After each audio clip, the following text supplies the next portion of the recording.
This is oil leaking out. The chain tensioner needs a new oil O-ring because the oil's coming out of that as well. I've just noticed that rocker cover bolt's loose as well.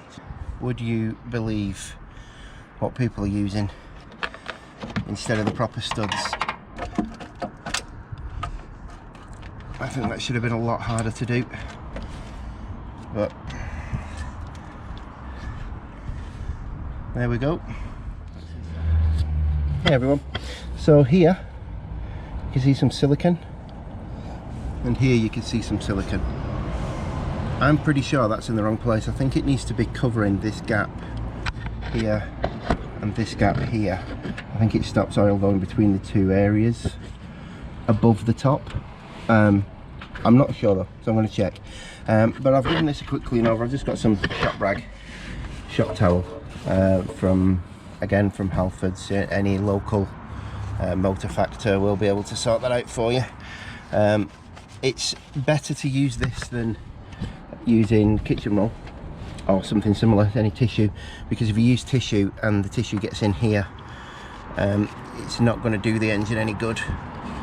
So we use this so it doesn't break up and stays in one piece and doesn't put stuff in the engine. Well, that's what I'm using anyway, and that's why I'm using it. I might be wrong. Again, comments below if you think I'm wrong. Remember guys, I don't do this because I'm trying to show everybody how to do it because I know best. This is just how I do it. This is how I'm learning. This is new to me. So I'm trying to get you guys just to come along on the journey. If you learn something, you pick something up, great. If you don't, not the end of the world. You might just want to watch. You know, some of you guys are going to be interested in doing this and have been a bit scared of getting in your engine. Well, this is the first time I've taken a cover off, a rocker cover. So the reasons for that was I was too scared. I was worried about doing it, and in recent years I've just started to think to myself, well, you know what, if you don't do it, you never learn. So I've got to come out, I've got to have a go. This is my second car. I normally drive a Kia Sportage day to day. So if this is off the road, it's not the end of the world. If at the minute we're all in this mad pandemic, so you know we're not going to be going anywhere in the car anyway. So I'm going to research this silicone. I'm going to get my silicone out and put it in. I'll show you the stuff that I use, the RTV, and then we're going to get the gasket on and put the head back on. Okay everybody, this is the gasket sealer I'm using, the RTV sealant. All this is going to be for is, as I mentioned a moment ago, there's two locations here and here. Actually, after research, found out that, see this little crack, the gap between the timing cover and the head of the engine, that's what you're sealing. So they actually had it in the right place before. The old stuff mostly is gone. Let's just get that last little bit. Yeah, so they had it in the right place before, which is just across that crack. So I'm going to put a dab there. I'm going to put a little dab on that at the back. But also, when you put the gasket in, the gasket goes in the cover, and then you have to turn it over. So that's going to fall out if you're not careful. So I'm going to put little dabs in 3 or 4 little places, 5, 6, maybe 7 little places. And that's going to mean that when I put the gasket in, it's going to stay in place for when I turn it over. I may even put a dab in each of these ports for the coil packs as well, and just make sure that it all stays in place. So let's get you all set down so you can see what I'm doing. I'm going to put just some dabs. It's not going to be a crazy amount. It's not even going to stick, and it won't cause me any issues with the gasket not sealing or anything, because it's going to squish out when I put the head on, so it's not going to be a problem at all. I'm just using it for pure hydrostatic or hydroscopic or whatever you want to call it, pressure, just to keep the gasket in place while I turn this over. It's going to take quite a while to go off as well, so it's not like I'm in a rush to get this done. Obviously I want to get it done before this sets, but just tiny little amounts, really small touches. And then when I put the gasket in, it should just keep everything in place a little better.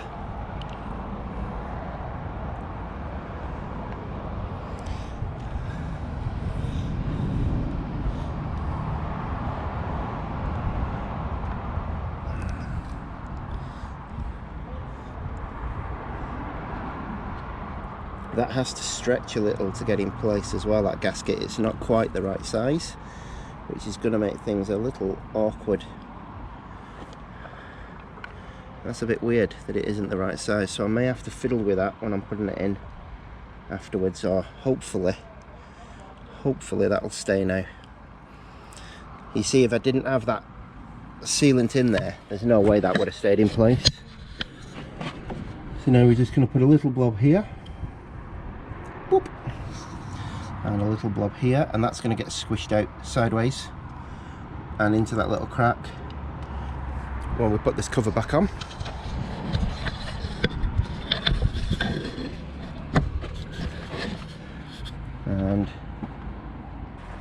And I did clean this this cover before I did this as well, by the way, just because I did it off camera so you guys won't have seen it. I'm just going to make sure everything is seating nicely before I put it into place, because I do not want this to get pinched and cause a leak as bad as I had before.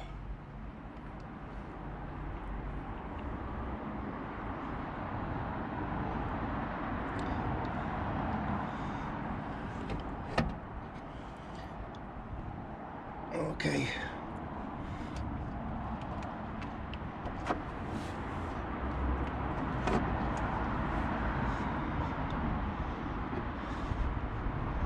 And it does seem like the gasket's come out, so I'm going to have to redo it. Oh. This just isn't quite sitting right. It's like it's a bit small, maybe shrunk over time in the packaging. I don't know. It just doesn't quite want to sit in the spacing. If I can get it to sit right and stay still, then we might have a chance of getting this in today. If not, I might have to return the gasket for another one, because this definitely looks a little too small. Okay, make sure everything's still out the way.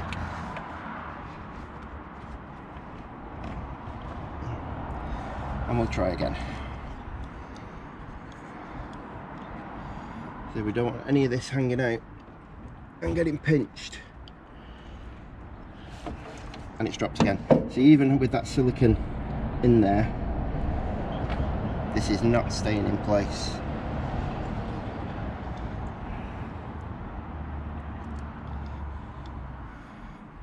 So could you imagine what this would be like without that silicone? It'd be impossible, I would have thought. Just trying to get this as close as I can.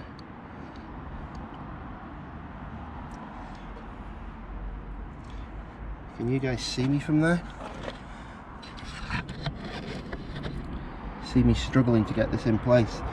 So as I say, if I didn't have that silicone in, I think this would be almost impossible.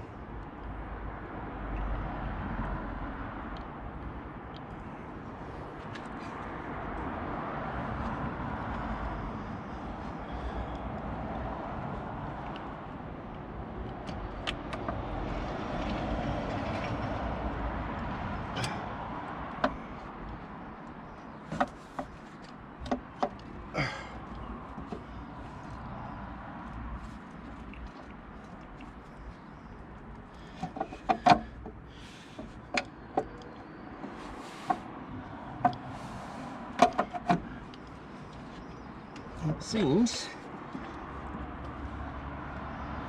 to be in place. Everything looks good, so let's get some bolts back in there.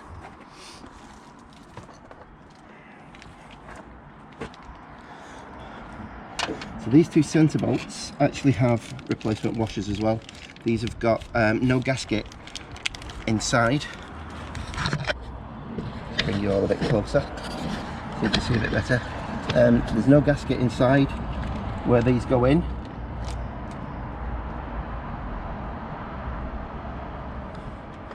So when you put the new cover on, you need gaskets at the top to stop oil spreading out, basically.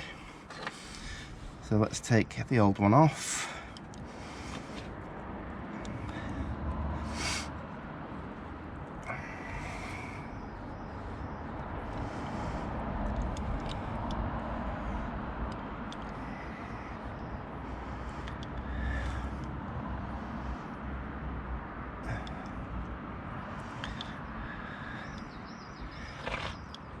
Oh my goodness. Oop. New one on there. I'm just gonna start that off. Get the old one off here.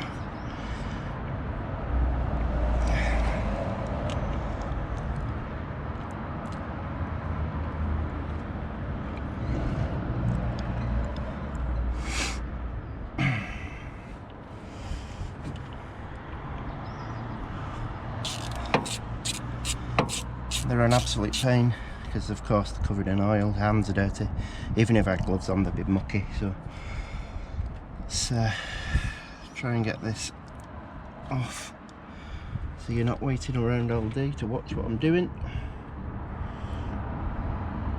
Aha! It's the old one and the new one on.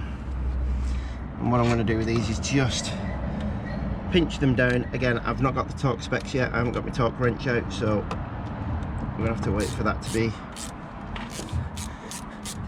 available to me. You'll see that just pinches the rubber down. I'll do a close-up in a second.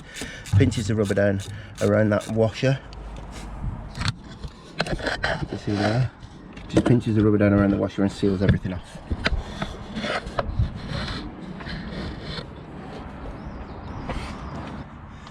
Everything else is just reversal of what we did before. So I put that back in and put the nut back on it.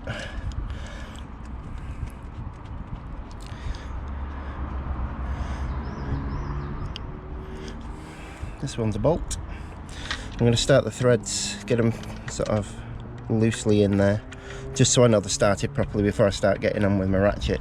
So I don't want to cross thread these into the head because then I will be destroying the head.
Tighten those down.